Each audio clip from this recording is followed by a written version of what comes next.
कोयला घोटाला मामला समीर बिश्नोई और सूर्यकांत तिवारी को कोर्ट में पेश किया गया। कोर्ट ने आरोपियों को 4 दिनों की रिमांड पर भेजा है। कोयला घोटाला मामले में ईओडब्ल्यू करेगी पूछताछ। ईडी ने की थी सूर्यकांत तिवारी और समीर बिश्नोई की गिरफ्तारी।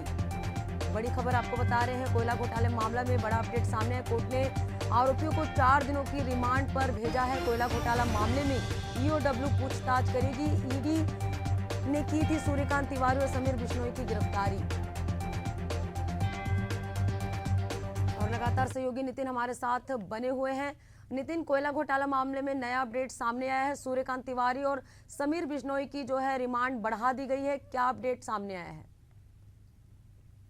देखिए, छत्तीसगढ़ का चर्चित शराब घोटाला, महादेव सट्टा घोटाला और कोयला घोटाले, इन तीनों को लेकर कार्रवाइयां चल रही हैं। लेकिन कोयला घोटाला को लेकर अब जो तैयारी है ईओडब्ल्यू की और जो कार्रवाई की गति है वो तेज होती दिखाई दे रही, क्योंकि अब बीते दिनों जो है कई बार कार्रवाई की गई, कई लोगों के ठिकानों पर छापेमार कार्रवाई की गई। लेकिन अब जो जेल में बंद कारोबारी हैं और जो निलंबित आईएएस हैं, उनसे जो है पूछताछ का दौर शुरू हो गया। पहले रानू साहू और सौम्या चौरसिया को रिमांड पर लिया गया, तो उसके बाद कारोबारी सूर्यकांत तिवारी और निलंबित आईएएस समीर बिश्नोई की रिमांड की मांग की गई थी।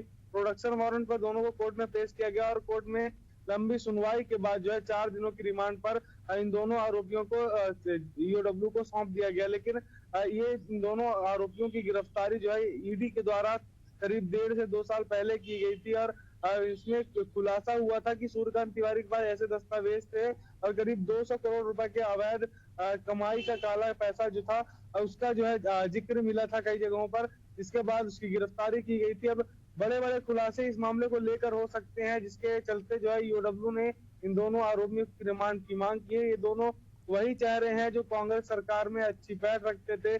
समीर बिश्नोई जो है कांग्रेस सरकार में बेहद खास आईएएस अफसर रहे हैं, लेकिन बीते दिनों जब ईडी की गिरफ्तारी हुई तो उनको निलंबित कर दिया गया, वो जेल में है।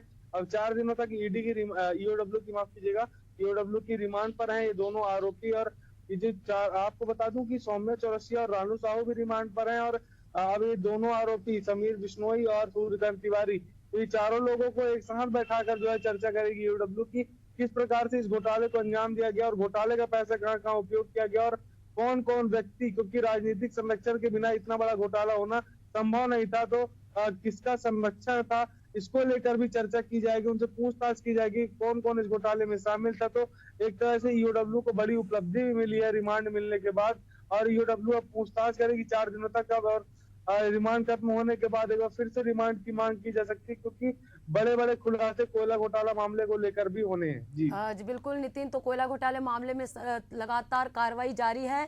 सौम्या चौरसिया, रानू साहू के बाद अब सूर्यकांत तिवारी और समीर बिश्नोई की भी जो है मुश्किलें बढ़ती हुई नजर आ रही। ईओडब्ल्यू जो है एक्शन मोड में नजर आ रही है। अब चारों आरोपी की जो है रिमांड भी बढ़ा दी गई है। सूर्यकांत तिवारी और जो बिश्नोई है उनकी जो है रिमांड बढ़ा दी गई। अब 4 दिनों की रिमांड बढ़ा दी गई है। तो बनी रहेगा, आपसे आगे और भी जानकारी लेंगे।